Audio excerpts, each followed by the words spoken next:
this is Jess Choros here. Welcome into.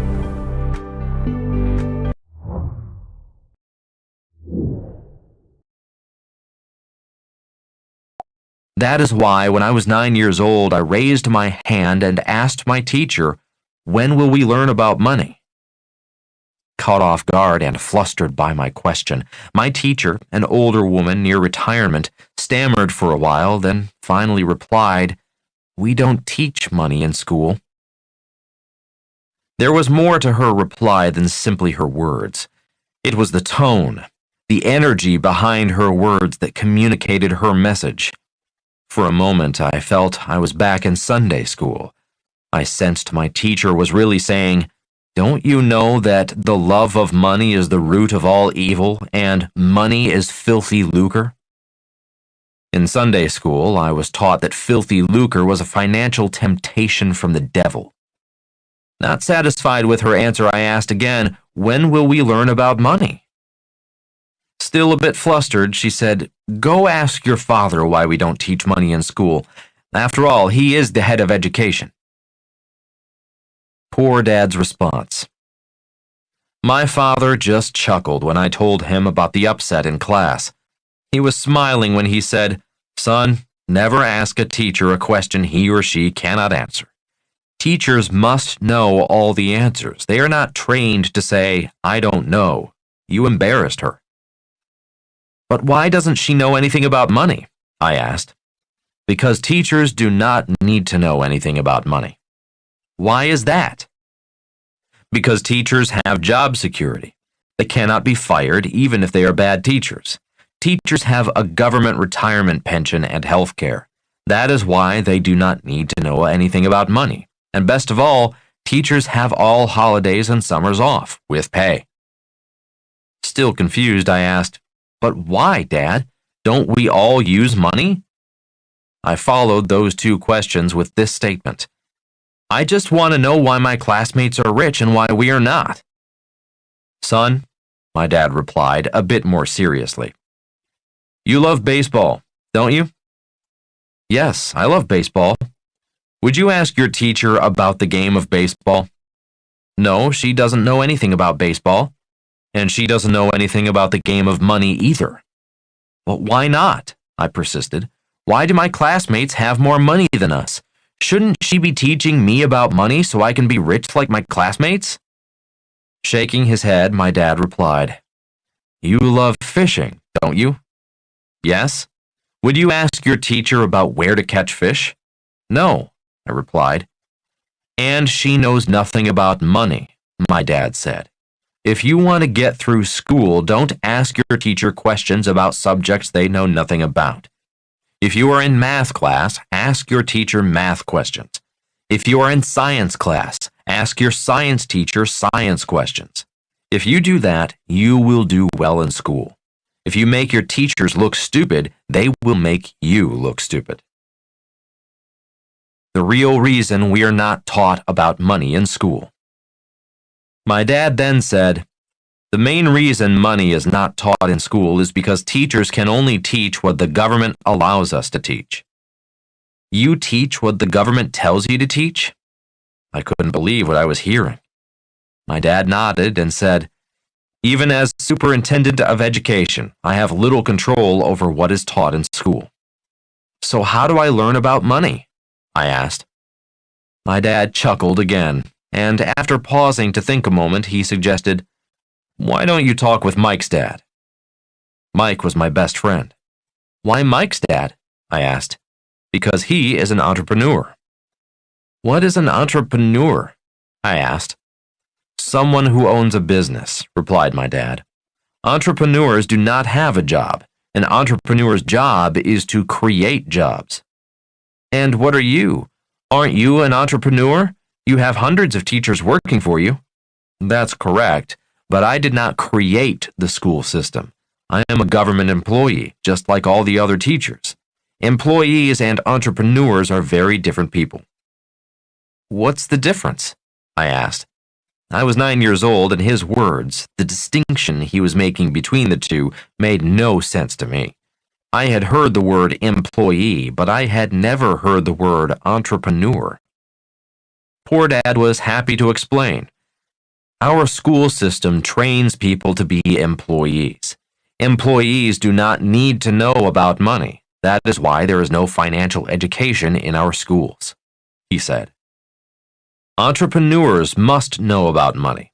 If the entrepreneur does not know about money, employees lose their jobs, and the entrepreneur is often out of business. That was the answer I was looking for. I knew I could be an employee. I did not know if I could be an entrepreneur. And if I wanted to be a successful entrepreneur, I had to know about money. A few days later, I rode my bicycle to Mike's house, where his dad had his office in his home, and asked if he would be my teacher. And that is how, where, and when the story of Rich Dad, Poor Dad began. Chapter 8. Going Back to School. Fighting What's Fake. On January 3, 1973, our plane landed at Norton Air Force Base in California. There were approximately 200 servicemen on board returning from Vietnam. I was the officer in charge of the 16 Marines from the carrier. The first thing we all noticed were the large crowds of anti-war protesters waiting for us. After my 16 men had gathered their bags, I shook their hands and wished them well as they headed home. We had all served together for 1 year in Vietnam. The chanting from the protesters was growing louder as the returning troops approached the gate. I could feel the fear and see the tension in my men's faces as we headed toward the gate. In many ways, facing American anti-war protesters was more frightening than facing the Viet Cong in Vietnam. I knew I had to say something before we walked through the protesters. Stopping one last time just before the gate, I said to the young men, "Remember, this is what we fought for. We fought for the freedom of speech, their right to call us baby killers, rapists, and murderers." The young men nodded their heads. We exchanged salutes and exited the gate, pushing through the spitting and shouting crowds. I never saw any of those men again. Poor Dad's advice. I was fortunate to be assigned to Marine Corps Air Station, Kaneohe, Hawaii, less than an hour from my dad's house on Oahu. I had about a year and a half left on my contract with the Marine Corps. After welcoming me home, my dad, my poor dad, asked what my plans were. He wanted to know if I was planning on making the Marine Corps a 20-year career, fly for the airlines, or return to Standard Oil in San Francisco and sail as a third mate on their oil tankers. I told him that I had a year and a half to think about my future. Being an educator, he suggested I get my master's and possibly my PhD, as he had done. A few months later, I was accepted into night school in the University of Hawaii's Executive MBA program. Rich Dad's advice. My rich dad was glad to see me. After showing him my gold coin and telling him about flying behind enemy lines looking for gold, all he said was, "You're nuts." When I asked him for suggestions on my future, he said, "Learn to invest in real estate." When I asked him why, he said, "You need to learn to use debt as money." Rich Dad and I talked at length about President Nixon and his decision to take the U.S. dollar off the gold standard. He was explaining what he meant in the letter he sent me in Vietnam when he wrote, "Watch out, the world is going to change." He suspected the dollar was going to be 100% debt forever. Nixon, or the powers that be, would not put the dollar back on the gold standard. When it was backed by gold, the dollar was about 80% debt, 20% gold. "What does that mean?" I asked. His answer? "It means money is debt. It means money can only be created by creating debt. It means the U.S. Federal Reserve Bank and the U.S. Treasury will encourage everyone to get into debt. If people do not get into debt, our economy will not grow." Rich Dad had done very well financially, using debt when the dollar was backed by gold.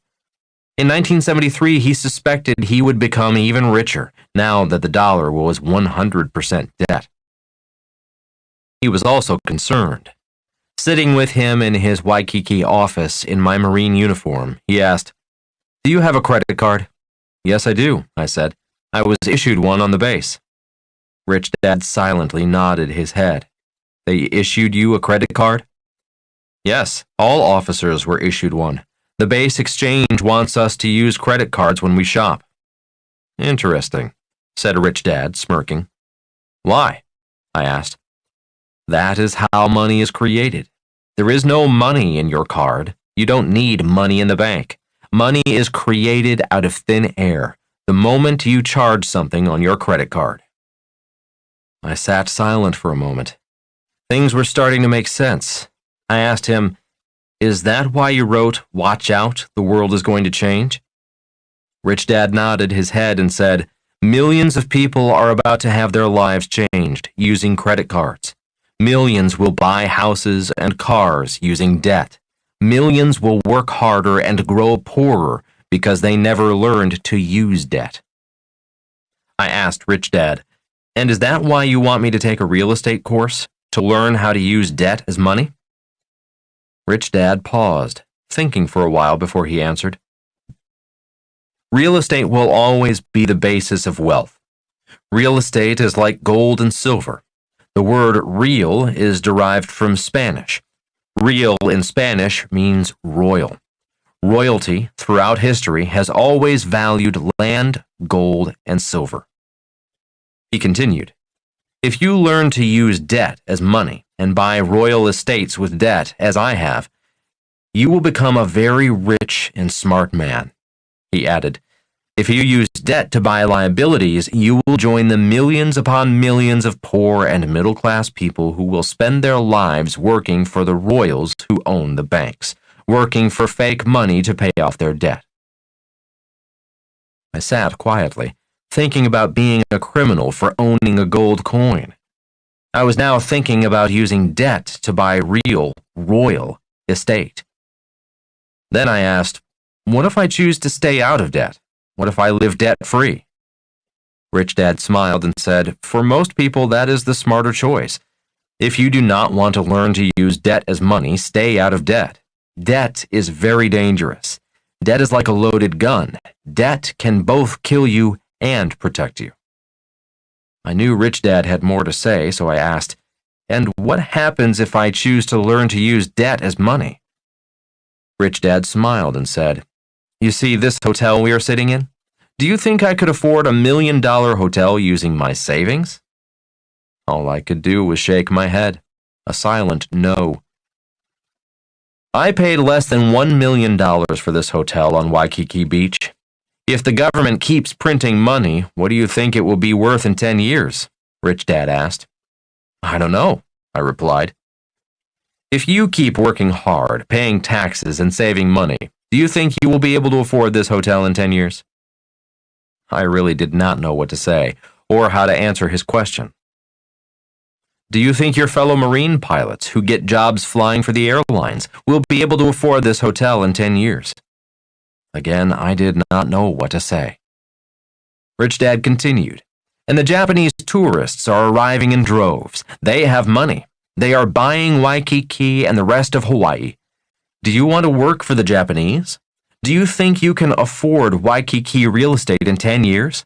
Do you think you can afford a beachfront home in Waikiki in 10 years?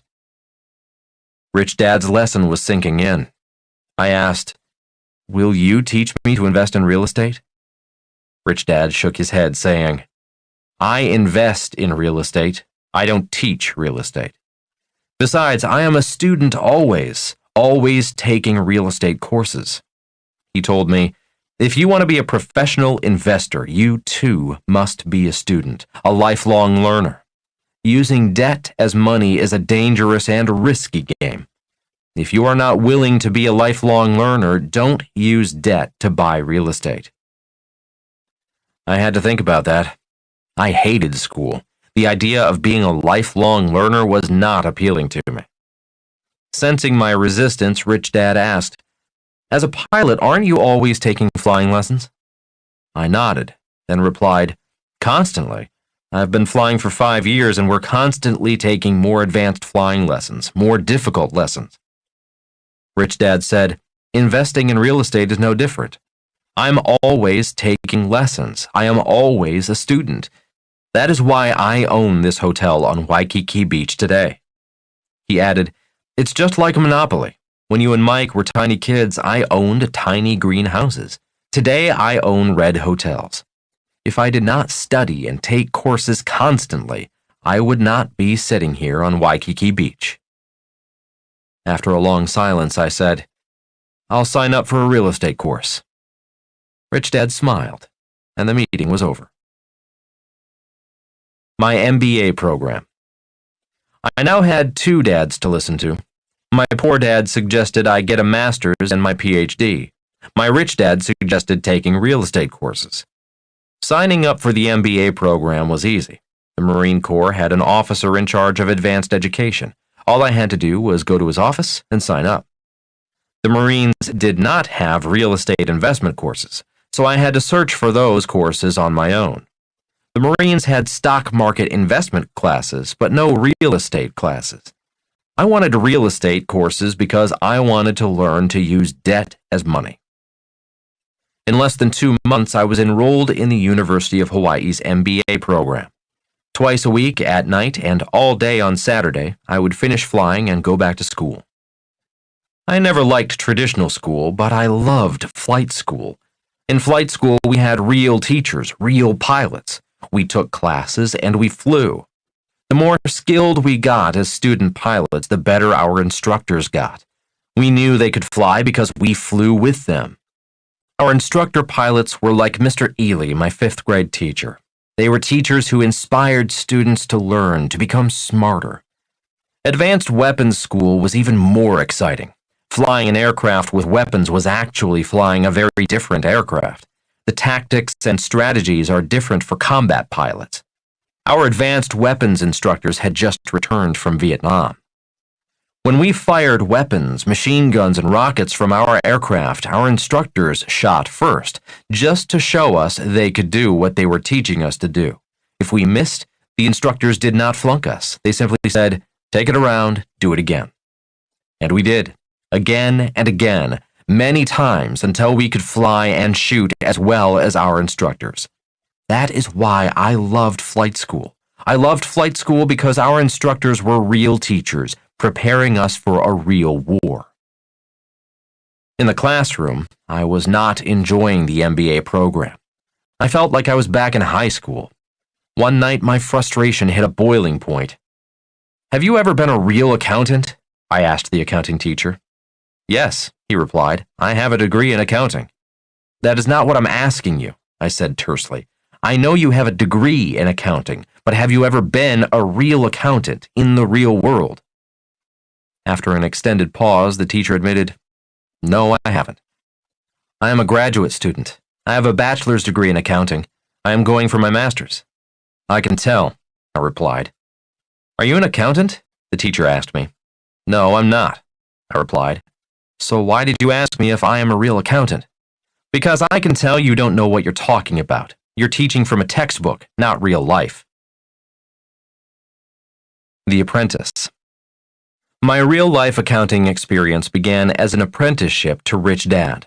I was not an accountant, yet I had worked with Rich Dad's real accountants for years. I could tell our instructor was teaching from theory, not reality. The United States was still fighting in Vietnam, and Marines were not too popular on college campuses. Me sitting in class and giving the instructor a hard time was not improving my popularity. "Are you planning on becoming an accountant?" the instructor asked. "No," I replied. "I plan on being an entrepreneur. I plan on hiring accountants, so I need to be able to ask accountants intelligent questions." "And what question do you want to ask me?" "I just asked you an intelligent question. Are you a real accountant? Do you have any real-world accounting experience?" The teacher just stood there dazed like a deer in the headlights. Time was up, and the class ended. Marketing class. I was looking forward to taking the marketing class as part of the MBA program. The class catalog promoted a respected marketing guru, so I signed up, excited about learning from this expert. Again, it was a disappointing experience.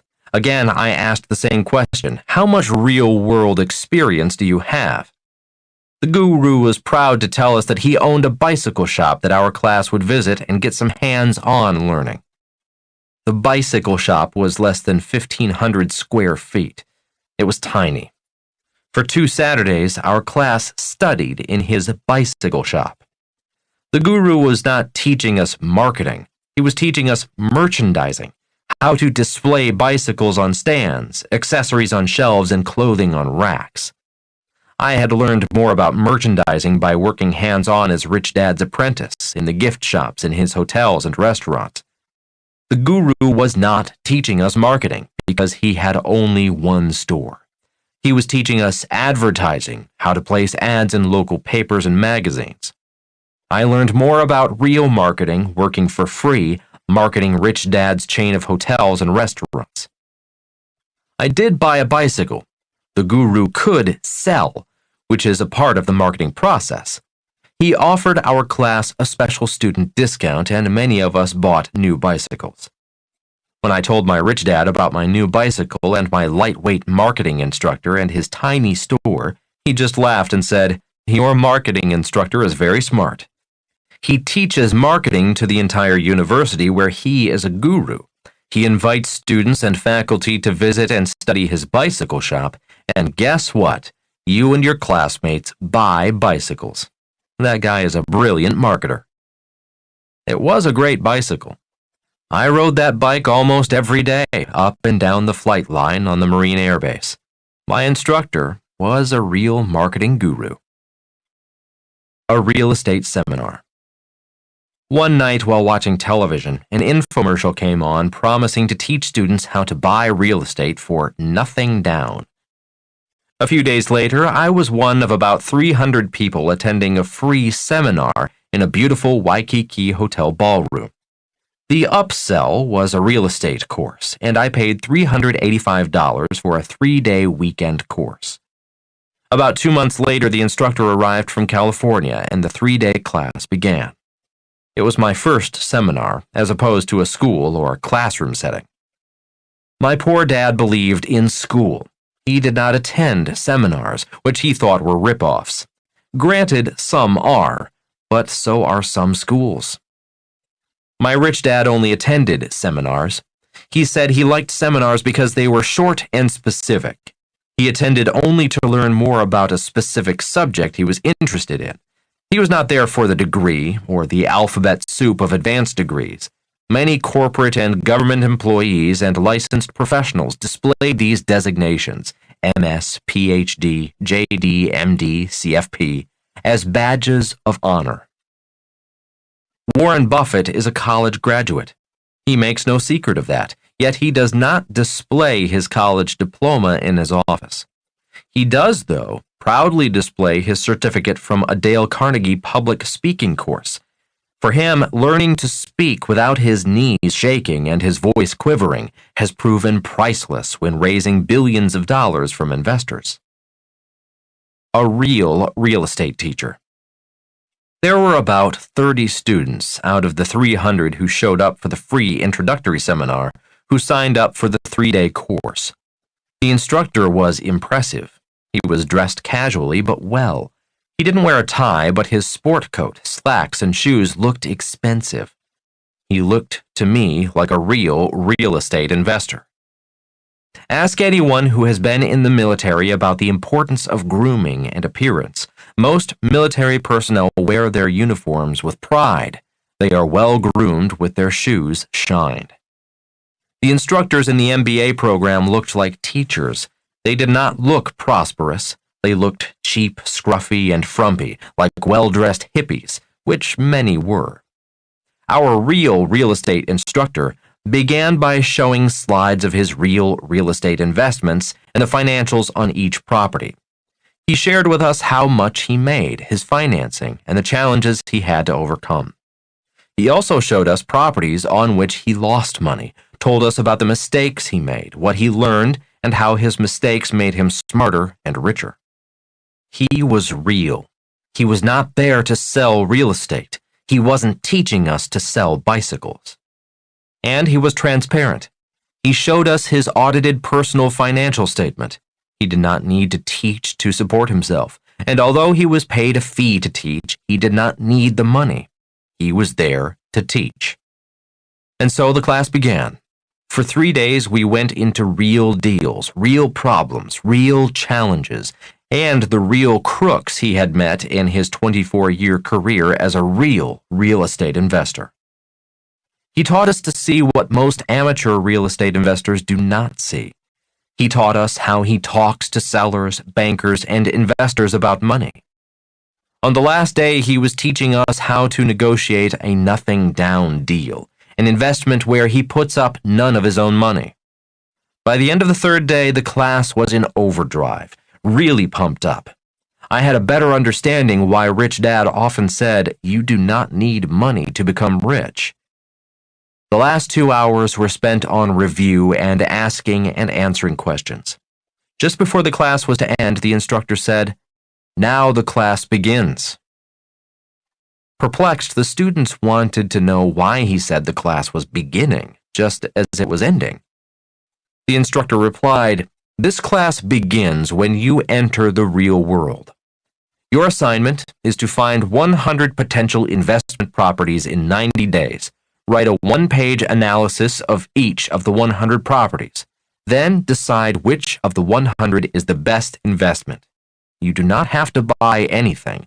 If and when you find a great investment, you will find the energy and enthusiasm to buy it, even if you have no money." The class of 30 students broke into smaller groups of 3 to 5, all promising to complete the assignment in 90 days. As you might guess, real life got in the way of getting rich. I suspect only 3 out of the 30 completed the assignment, which also gives us an insight into human nature. Getting rich takes work and discipline. At the end of 90 days, I knew which of the 100 properties was the best of the best. It was a 1-bedroom, 1-bath condominium on the beach on the island of Maui. The developer had gone bust. The bank was dumping the project. The price of the condo was $18,000. All I needed was 10% down. The bank would finance the rest. Immediately, I got out my credit card and charged the $1,800. It was a nothing-down deal. It was 100% debt financed, and it cash flowed a positive $25 a month. It was an infinite return investment because I had nothing, none of my own money in the investment. And I still made $25 in net cash flow from 100% debt. A few days later, I dropped out of the MBA program.